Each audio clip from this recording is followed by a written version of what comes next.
అందరికీ భారతదేశ గణతంత్ర దినోత్సవ శుభాకాంక్షలు. మన రాజ్యాంగం ప్రపంచంలో అతిపెద్ద లిఖిత రాజ్యాంగం. ఈ రాజ్యాంగం వల్లనే మనకు స్వేచ్ఛగా జీవించడానికి హక్కులు లభించాయి.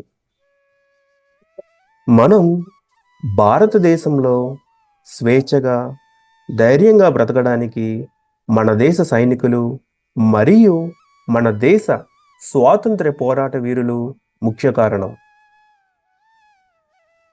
భారతదేశ చరిత్రలో జనవరి 26ను మనందరం గుర్తుపెట్టుకోవలసిన ముఖ్యమైన రోజు. 200 సంవత్సరాల పాటు బ్రిటిష్ వారి పరిపాలనలో మన దేశాన్ని పరిపాలించారు.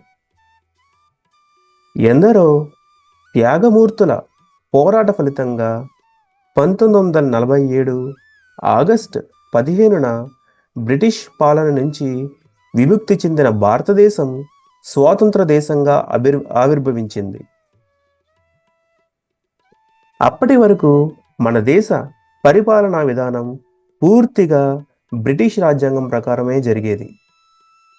వారిని మన దేశం నుంచి వెళ్ళగొట్టిన తర్వాత మన దేశాన్ని మనమే పరిపాలించుకునేందుకు ఒక రాజ్యాంగాన్ని తయారు చేసుకోవాల్సి వచ్చింది. భారతదేశానికి ఒక ప్రత్యేక రాజ్యాంగం ఉండాలని అప్పటికే చాలామంది పెద్దలు భావించారు.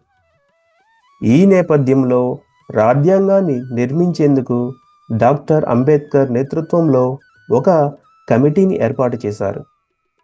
రాజ్యాంగాన్ని నిర్మించేందుకు ఈ కమిటీ ఎంతో కృషి చేసింది. రాజ్యాంగాన్ని రూపొందించేందుకు 2 సంవత్సరాల 11 నెలలు పట్టాయి.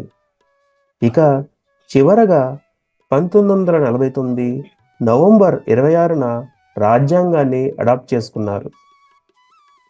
మన రాజ్యాంగం రాస్తున్నప్పుడు ఇతర దేశాలైన America, England, Germany, Ireland, South Africa వారి రాజ్యాంగాలను రిఫర్ చేశారు.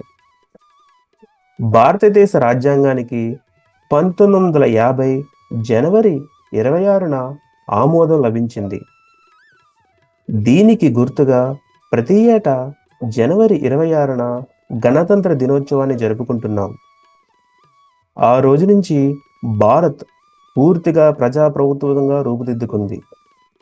గణతంత్ర రాజ్యం అంటే ప్రజలే ప్రభుత్వము, ప్రభుత్వమే ప్రజలు అని అర్థం. రాజ్యాంగంలో స్వేచ్ఛ, సమానత్వంతో పాటు హక్కులు, బాధ్యతలకు కూడా చోటు కల్పించారు. కుల, మత, లింగ, వర్ణ వివక్ష లేకుండా ప్రజలందరికీ, ప్రతి పౌరుడికి అన్ని సేవలు అందాలని, ప్రతి ఒక్కరూ ప్రాథమిక హక్కులను కలిగి ఉండాలని, మన దేశ భవిష్యత్తు కోసం ప్రతి ఒక్కరూ బాధ్యతతో నడుచుకోవాలని వీటన్నింటికీ రాజ్యాంగంలో చోటు కల్పించారు.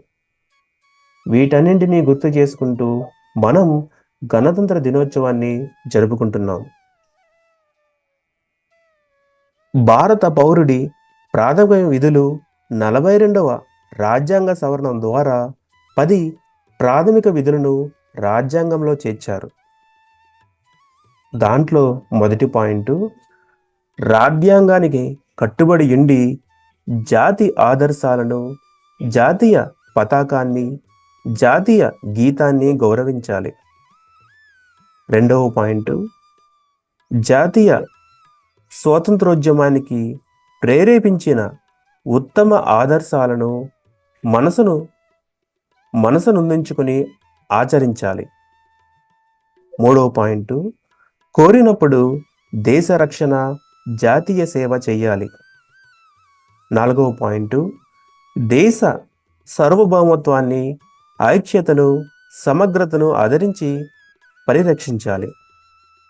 ఐదవ పాయింట్, భారత ప్రజల మధ్య సయోధ్యను, సౌభ్రతత్వాన్ని పెంపొందించాలి. స్త్రీల గౌరవాన్ని భంగపరిచే చర్యలను త్యజించాలి. ఆరవ పాయింట్, మనకు వారసత్వంగా వస్తున్న గొప్పదైన మన సమగ్ర సంస్కృతిని గౌరవించి పరిరక్షించాలి. ఏడవ పాయింట్, అడవులు, సరస్సులు, నదులు, వన్యప్రాణులతో సహా మన జాతీయ పరిసరాలను పరిరక్షించి అభివృద్ధి పరచాలి. ప్రాణికోటిపై కనికరం, దయ కలిగి ఉండాలి. 8వ పాయింట్, శాస్త్రీయ దృక్పథాన్ని, మానవతావాదాన్ని, పరిశోధన సంస్కరణ జిజ్ఞాసను పెంపొందించుకోవాలి. 9వ పాయింట్, ప్రజా సంపత్తిని కాపాడి హింసను విడనాడాలి. 10వ పాయింట్, వ్యక్తి యొక్క సమగ్రాభివృద్ధికి కృషి సల్పి దేశ ఔన్నత్యానికి పాటుపడాలి. జై హింద్.